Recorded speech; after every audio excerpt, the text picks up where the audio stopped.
రక్షణాలేమి Christmas సంబరాలు, కానీ ఈ ఇంట్లో అంబరాన్నంటే అసమానతలు. ఓ ప్రక్క అన్యోన్య రాగాల భార్యాభర్తల అనుబంధం, మరోవైపు వివిధ మనస్తత్వాల కొడుకులు కోడళ్ళు స్వార్థపర విన్యాసాలు. అన్యోన్య దంపతుల జీవిత పయనములో చేదు అనుభవాల సారమే ఈ కుటుంబ కథా సారాంశం. పురుషులు క్రిస్మస్ క్యారల్స్ కి మన వాళ్ళు వెళ్దా ఉన్నారు, ఇంకా రాలేదేంటండి? హలో, రండి రండి. Happy Christmas.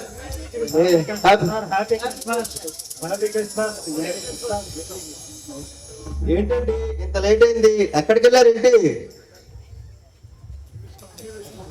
ఈ రోజు మనం పురుషుల క్రిస్మస్ ఇచ్చి ఉన్నాం కదా, అందుకని మనోడికి బట్టలు కొందామని షాపింగ్కి వెళ్ళాం.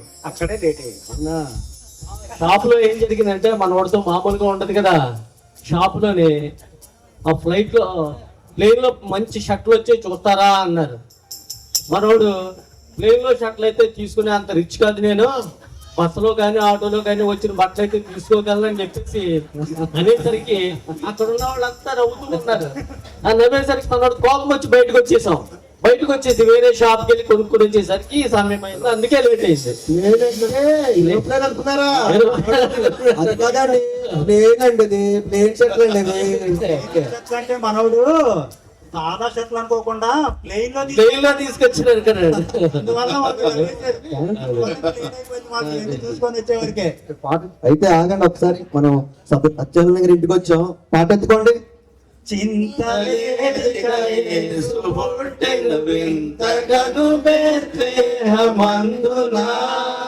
Happy Christmas. Happy Christmas. Happy Christmas. Happy Christmas sir.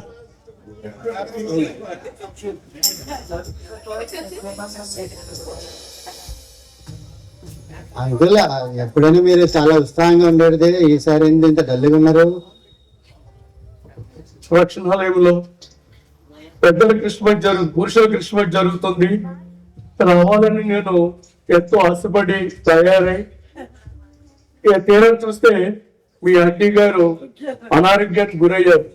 ఆవిడ హాస్పిటల్ తీసుకెళ్ళడం కోసం ఆటో కోసం వెయిట్ చేస్తున్నాను. ఇందులో మీరు వచ్చారు. సత్యనారాయణ గారు, బాధపడకండి. మీ భార్య త్వరలో స్వస్థపడి ఆరోగ్యంగా గృహానికి చేరుతుంది. మన ప్రభు అయిన యేసుక్రీస్తు వారు దేవుని నుండి భూమికి దీనుడిగా జన్మించారు. ఆ దీనుడే మనకన్నీ కూడా అవకాశాలు కల్పించి మీ భార్యను సంపూర్ణమైన ఆరోగ్యవంతంగా చేసి మరలా మీకు సంతోషకరమైన రోజులు వస్తాయి. మీరు కంగారు పడకండి, దేవుడు మీ ఎంత ఉన్నారు. రాజారావు గారు, ప్రార్థన చేయండి. ప్రార్థన అండి. పరిశుద్ధుడైన తండ్రి, ప్రేమస్వరూపమైన స్తోత్రం చెల్లించిన తండ్రి, ప్రభా ఈ దేశ గ్రామంలో మేము ఏదడిగినా ఇస్తాను కదా ప్రభా. సత్యానంద గారి భార్య అనారోగ్యంతో బాధపడుతున్న తండ్రి, సభ చేయాలని దేశనామం పేరు వేడుకుంటున్నాం తండ్రి. సత్యానంద గారు మేము హాస్పిటల్కి వచ్చి పరామర్శిస్తామండి. Happy happy Christmas. Merry Christmas. Happy happy Christmas. Merry Christmas. క్రీస్తునేడు పుట్టాను. సత్యానందం గారి ఫ్యామిలీకి చెప్పండి మేరీ క్రిస్మస్. సత్యానందం గారి ఫ్యామిలీకి చెప్పండి హ్యాపీ క్రిస్మస్.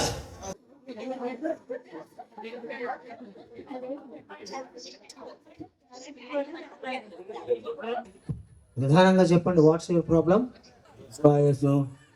చాలా ఊపిరి జరుపుకున్నట్లేదు సార్, మీరే ఏదో మంది వాళ్ళు. డోంట్ వెరీ, మా హాస్పిటల్కి వచ్చారు, మిమ్మల్ని అన్ని క్యూర్ చేసే ఇంటికి పంపిస్తాను.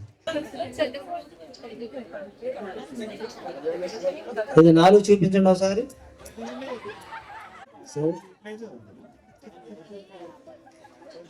ఊపిరి పీల్చండి, ఇంటి వదలండి, గట్టిగా పెంచండి. ఊపిరి పీల్చండి, వదలండి.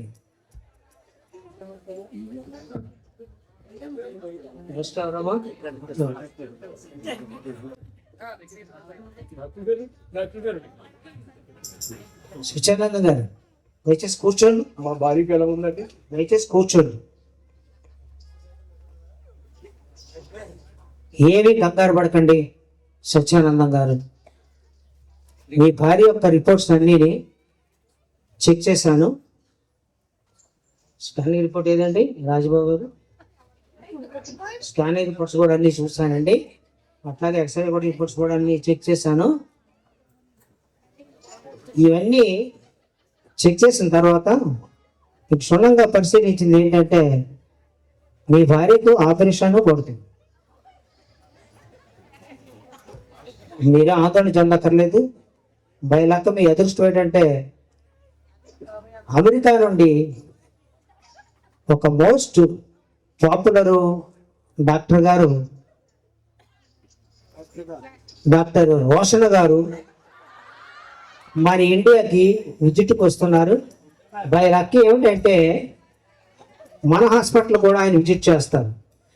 సత్యానందం గారు 10 లక్షల రూపాయలు ఖర్చు అవుతుంది. ఇప్పుడు 10 లక్షలు అంటే మీరు ఎక్కడి నుంచి కావాలి డాక్టర్ గారు? తప్పదు, వేరే మార్గం లేదు. రేపు సాయంత్రానికల్లా మీరు డబ్బులు రెడీ చేసుకోండి. ఈలోపు హాస్పిటల్లో మీ భార్య గారికి ట్రీట్మెంట్ కంటిన్యూ చేస్తూ ఉంటాం. అలాగే డాక్టర్ గారు.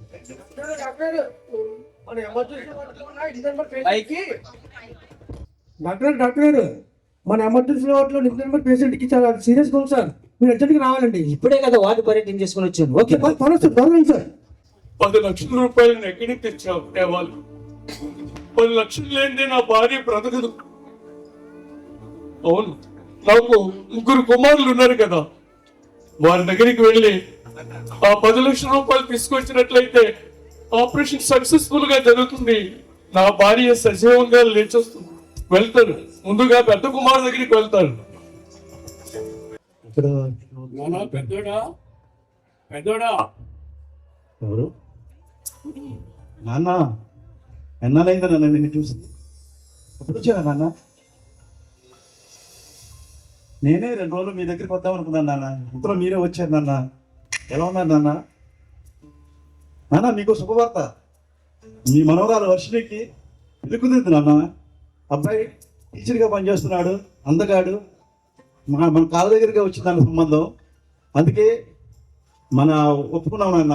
చాలా మంచి కుటుంబం, ఎంతకంటే సంబంధం దొరకదని ఒప్పుకున్నాం నాన్న.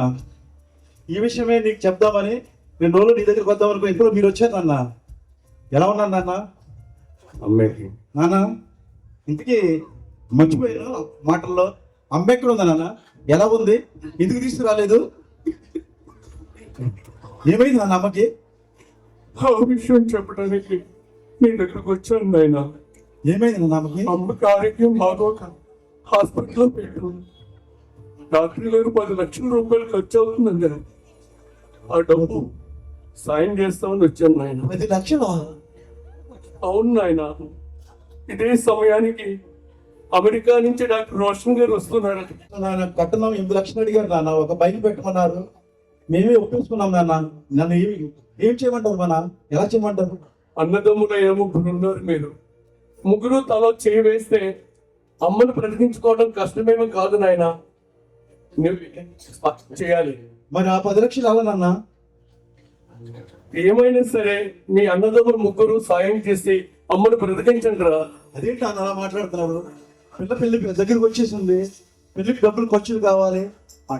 డబ్బులు సతమవుతున్నా, చాలా ఇబ్బంది పడుతున్నాను అన్న డబ్బుల కోసమే తమ్ముడి దగ్గరికి వెళ్దాం అనుకుంటున్నాను. నేను ఈ పరిస్థితుల్లో నేనేం చేయమంటారు నాన్న?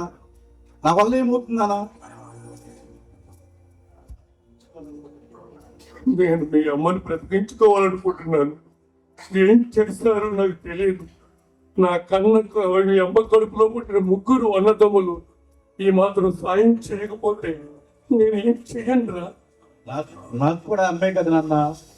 నా పోట్లే నేను పెడతాను నాన్న. నా దగ్గర ఒక 5,000 ఉన్నాయి నాన్న. తీసుకెళ్ళండి నాన్న. నీ దగ్గర ఉంచి ముష్టి 5,000. నీకు చిన్నతనంలోనే జ్వరం వస్తే, విష జ్వరం వస్తే మీ అమ్మ పుస్తకి తాకట్టు పెట్టి నేను బ్రతికించుకుందరా. అది నిజంగా వెర్రిపోగలితే ఆవిడ అనాథ శవంలాగా, అనాథ మనుషులాగా, నేను ఒక ముష్టి వాళ్ళలాగా 10 లక్షల రూపాయలు కావాలంటే 5 లక్షలు ఐదు పెట్టి పడుతున్నావా? సరే విను, ఈ 5,000 కూడా అవసరం లేదు నాయన. రేపు నీ కుమార్తెకి పెళ్లి అవుతుంది, నీ అల్లుడు వస్తాడు, అల్లుడికి పెట్రోల్ ఖర్చులుగా ఉంటుంది. ఉంచు. తగిన శాస్త్రి జరిగింది నాకు, తగిన శాస్త్రి నాన్న. నాన్న ఎలా ఉన్నారు నాన్న? బాగున్నారు నాన్న?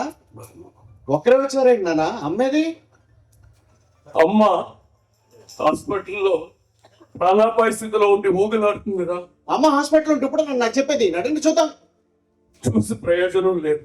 అదేంటి నాన్న? ఆపరేషన్ చేస్తేనే కానీ బ్రతకదన్నారు. ఆపరేషన్కి 10 లక్షలు ఖర్చు అవుతుందండి.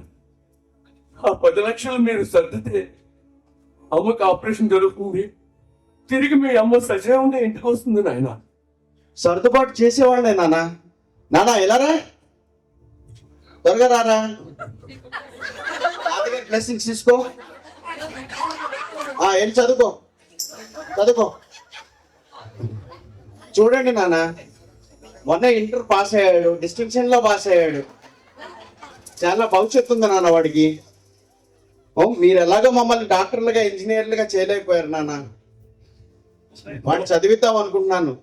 అవునరా, నువ్వు 10th క్లాస్ 3 సార్లు తప్పితే చదువు ఆపేద్దామంటే కాదు పాస్ అవుతాడు అని మీ అమ్మ చదివించింది.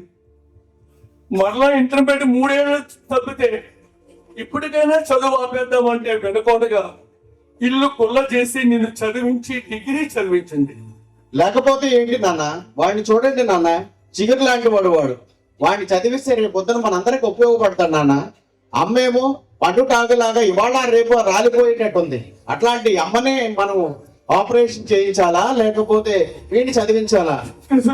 నా దగ్గర ఉన్న డబ్బులు ఎలా వాడతారో మీరే ఆలోచించండి.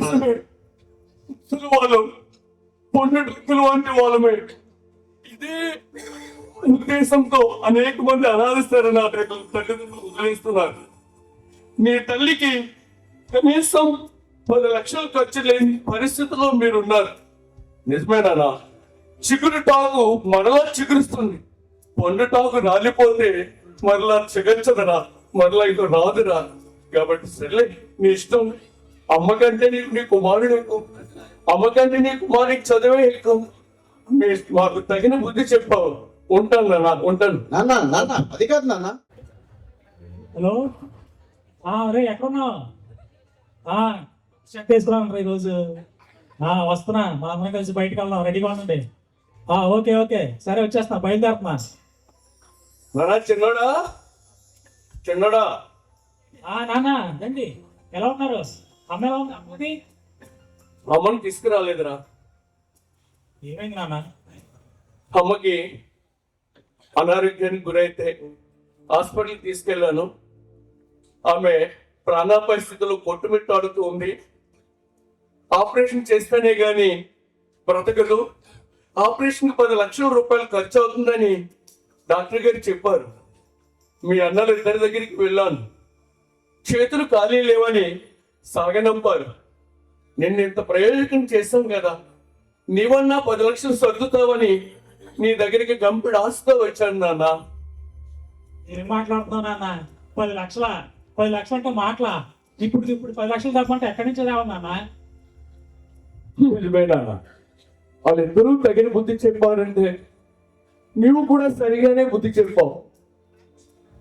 నాన్న, నాకు చదువు అవ్వటం లేదు, వ్యాపారం చేస్తానంటే నేను అంగీకరించకపోయినా నీ అమ్మ ఇల్లు తనఖా పెట్టి నీకు డబ్బులు ఇచ్చింది.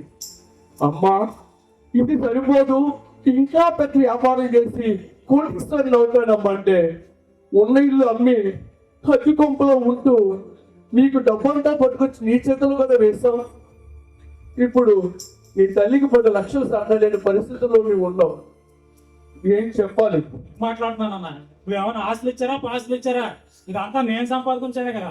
అయినా లాభాల మాట వ్యాపారం ఇవన్నీ అప్పుడు నాన్న కరోనా వచ్చిన తర్వాత మొత్తం నష్టపోయేది.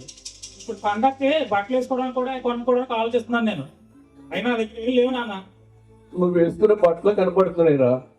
పండగ పూట నువ్వు నీ భార్య నీ కుమారుడు నీ కుమార్తె బట్టలు కట్టుకుని పండుగ చేసుకోండి. ఎందుకంటే తల్లిదండ్రులు కలవకుండా చేసుకునే మొదటి పండుగ కదా క్రిస్మస్ పండుగ. సరే, తగిన శాస్త్రం జరిగేది. ఇక నేను వెళ్ళొస్తాను. వెళ్తానని ఇంకెక్కడ ఉన్నావు అన్న, వెళ్ళు బయలుదేరు. ఆ, మళ్ళీ వస్తావు, మళ్ళీ రాకు. దేవా, ఏమిటి ఈ విషమ పరిస్థితి? కన్న బిడ్డలే అవసరానికి లేకుండా పోయాను. ఇప్పుడు నా పరిస్థితి ఏంటి ప్రభా? 10 లక్షలు లేనిదే ఆపరేషన్ జరగదని డాక్టర్ గారు చెప్పారు. దేవా, అవసరం లేదు. నిన్ను తలిస్తే, నేను కొనిగడితే పైసా ఖర్చు లేకుండా నా భార్యకు నువ్వు బాగు చేయగలవు. ఆ విశ్వాసంతో నిన్నాను ప్రభువా. ప్రభువా, ఆ విశ్వాసంతో నేను ప్రార్థిస్తున్నాను. నీ దేవాలయంతో తిరిగి నేను ప్రార్థిస్తున్నాను. నా ప్రార్థన ఆలకించింది ప్రభువా. విశ్వాసమైన ప్రార్థన వృద్ధిని స్వస్థపరుస్తుందని నీ వాగ్దానంలో చెప్పుకోగలడు ప్రభా. నా భార్య అస్వస్థతకు గురై మరణశయ్య మీద ఉంది ప్రభా. నేను వెళ్ళే సమయానికి, డాక్టర్ గారు వచ్చే సమయానికి ఆయన రిపోర్ట్స్ పరిశీలించిన తర్వాత ఏ విధమైన జబ్బు లేదు, ఎందుకు ఇంత ఆయన పడ్డారని చెప్పగలిగి అద్భుత కార్యాన్ని చేస్తావని ప్రభువా. మనిషి రొట్టె వలన కాదు ప్రభా జీవించేది, నీ మాట ద్వారా జీవిస్తావు. నీ మాట వాగ్దానం చేస్తావు కదా ప్రభా. ఆ వాగ్దాన ప్రకారంగా నా భార్యను బ్రతికిస్తావని నమ్మి విశ్వాసంతో ప్రార్థిస్తున్నాం తండ్రి. ఆమేన్, ఆమేన్, ఆమేన్. డాక్టర్ గారు, కూర్చోండి. కూర్చోవడం కాదండి, మీరు మొన్న కాలుకి దెబ్బ తగిలితే ఆయింట్మెంట్ ఇచ్చారు. ఆయింట్మెంట్ మొత్తం రాశానండి. కాలు కొంచెం కూడా దెబ్బ తగలలేదండి, కొంచెం కూడా తగ్గలేదండి దెబ్బ. నేను రాసిన ఆయింట్మెంట్ 2 days రాసిన తగ్గలేదా? అసలు తగ్గలేదండి. అసలు మీరు ఆయింట్మెంట్ ఎక్కడ రాశారు? మీరు చెప్పినట్లే రాశానండి. దెబ్బ తగిలిన చాటు రాయమన్నారు కదా. రోజు కిలోమీటర్ దూరమైనా నడుచుకుంటా వెళ్ళి ఉదయం సాయంత్రం రాసి వచ్చానండి. కొంచెం కూడా తగ్గలేదండి నా దెబ్బ. మళ్ళీ ఒకసారి చెప్పండి రవి గారు, ఎక్కడ రాశారు మీరు? రోజు కిలోమీటర్ దూరమైన అక్కడికి వెళ్ళి రాసి వచ్చానండి దెబ్బ తగిన చోట.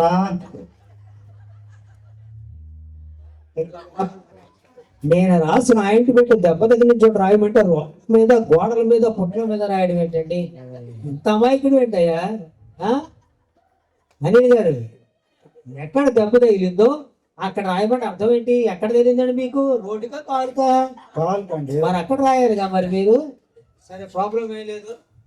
ఇప్పుడు ఆయింట్మెంట్ మళ్ళీ మారుస్తాను. మళ్ళీ రాయన టాబ్లెట్స్ కూడా రాస్తాను, అవి వాడండి. ఈసారి ఖచ్చితంగా తగ్గిపోతుంది.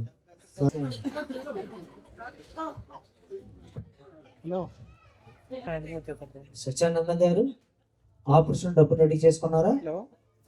లేదండి. కాంపౌండర్ గారు, సార్ మన హాస్పిటల్లో ఎమర్జెన్సీ వార్డులో ఉన్న పేషెంట్కి ఏబీ పాజిటివ్ బ్లడ్ ఎక్కడ దొరకలేదండి. బ్లడ్ బ్యాంక్ కూడా గ్రూప్ లేదటండి. మన అబ్బాయిని ప్రతిష్టానికి రక్తం తాగడం ఎవరు తాగలేరు డాక్టర్ గారు. డాక్టర్ గారు ఎంత ఖర్చు అయిపోతుందండి. దయచేసి మా అబ్బాయిని పంపించండి సార్. డాక్టర్ ప్లీజ్ గారు, సార్, ప్లీజ్. దయచేసి మీరు అంత డాక్టర్ గారు, మన అబ్బాయి ఏ బ్లడ్ అవసరం అండి? ఏంటండి మీరు ఏంటి గ్రూప్ అది? AB positive. ఏబీ పాజిటివ్ ఇవ్వండి. నా బ్లడ్ పూర్తి పాజిటివ్ అండి. I see. నేను ఇచ్చి మన అబ్బాయిని బ్రతికిస్తాను. అయ్యా, నిజమా? మీరు వెంటనే What a medical. మీకు ఎంత ఖర్చు అయినా పర్లేదు, మీరు ఎంత దేవుడు ఇక్కడే మిమ్మల్ని సమకూరుస్తున్నాడండి. సమస్త మీకు ఇస్తాం సార్.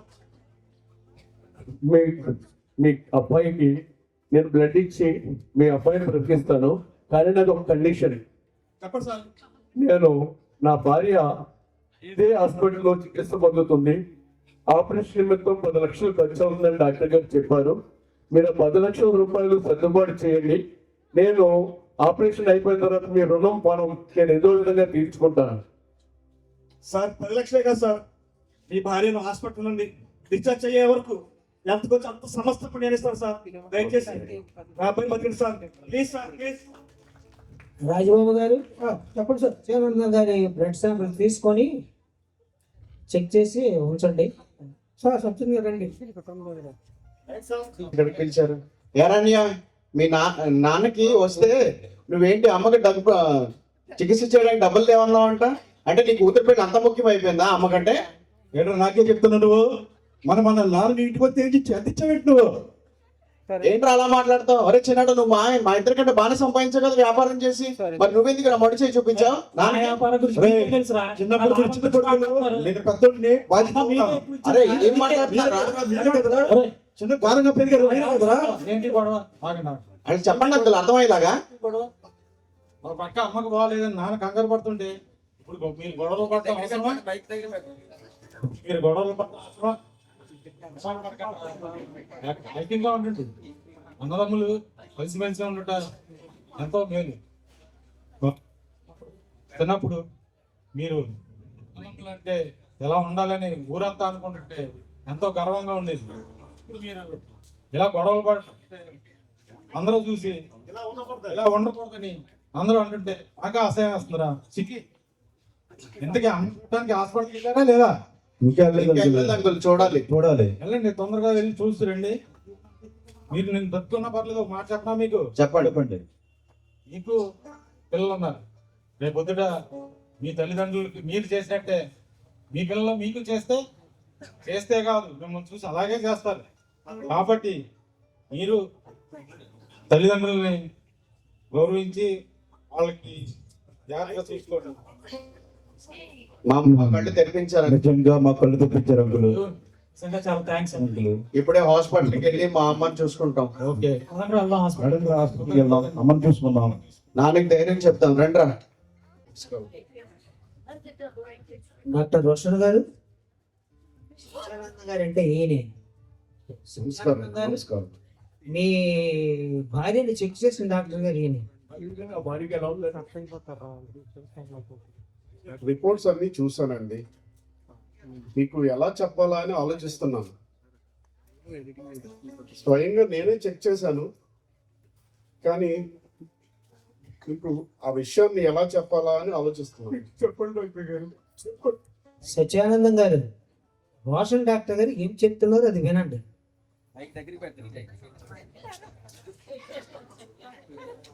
ఇట్స్ రియల్లీ మిరాకిల్ అండి.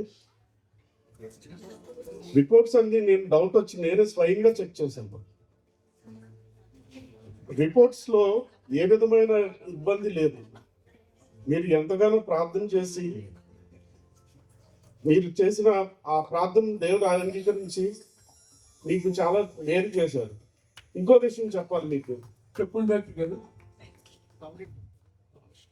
మీరు తీసుకెళ్తానంటే డిశ్చార్జ్ చేస్తారు. సత్యానందం గారు, డాక్టర్ రోషన్ గారు చెప్పినట్టు నీ భార్యను ఇప్పుడు డిశ్చార్జ్ చేస్తాను. రాజబాబు, నువ్వు ఆ ఫార్మాలిటీస్ అన్ని చూసి పంపించేసాయమ్మా. ఆ దేవుడే మన అందరినీ క్షమించాడు. ఏమన్నా ఏమైంది? అమెరికా నుంచి డాక్టర్ గారు వచ్చారని చెప్పాం కదా, ఆయన మన అమ్మని చూశారు. అమ్మని చూసి టెస్ట్ చేయడం కూడా జరిగింది. ఏమన్నారు నాన్న? ఆపరేషన్ చేస్తే సక్సెస్ అవుతుంది అన్నారా? ఆ దేవాది దేవుడు ఆపరేషన్ లేకుండానే సక్సెస్ చేశాడు రా. అమ్మకి ఏ విధమైన కంప్లైంట్ లేదన్నా. దేవుడు మరి పట్ల ఈ రోజు మన క్రిస్మస్ రాస్తున్నాం. మన రక్షణాలయంలో పురుషుల క్రిస్మస్. దీంతో మనం పాల్గొనడానికి వీలుగా ఆ దేవాది దేవుడు చిన్న పాయింట్ కూడా బీపీ గానీ షుగర్ గానీ ఏమీ లేకుండా అద్భుతంగా బాగు చేశాడు. అదంతా దేవుడి దయ. అవునా? నిజంగా మమ్మల్ని క్షమించి ఎంత అద్భుతం చేసావయ్యా. నీవు మా కోసమే ఈ లోకంలో పుట్టి మమ్మల్ని రక్షించడానికి పుట్టావయ్యా. నీకే వందనాలు దేవా. నీకు ఎంతో స్తోత్రం. Thank you lord. సత్యానందం గారు, హ్యాపీ క్రిస్మస్. అంతా బాగానుంది. ఆపరేషన్ చేయకుండానే మెడకరి బాగా అయిందండి. ఇదంతా దేవుని కృప అండి. Okay, happy Christmas. Happy Christmas. ఇదంతా దేవుని కృప అండి. Happy Christmas. Merry Christmas. Happy Christmas. Merry Christmas. ఇంతవరకు చూశారు కదండి, మార్పు కోసమే. ముచ్చటగా ముగ్గురు కొడుకులు నుండి వారి ఉన్నతికి కృషి చేసిన తల్లిదండ్రుల పట్ల నిర్లక్ష్య వైఖరిని కలిగిన ఇలాంటి బిడ్డల కన్నా జన్మనిచ్చి అవుతుంది. మన కుటుంబంలో అడుగడుగున శ్రమలు ఎదురుపడిన శ్రమల బారిన పడని జీవితాలే ధన్యమవుతాయి. అయితే దేవుని ప్రేమను కలిగిన మంచి మనుషులకు దేవుడే వారికి అండగా నిలిచేది వారి బిడ్డలను మార్పు కోసమే. తల్లిదండ్రులను సన్మానిద్దాం, పెద్దలను గౌరవిద్దాం, దీవెనలను పొందుదాం. Happy Christmas. Merry Christmas. Happy Christmas. Merry Christmas.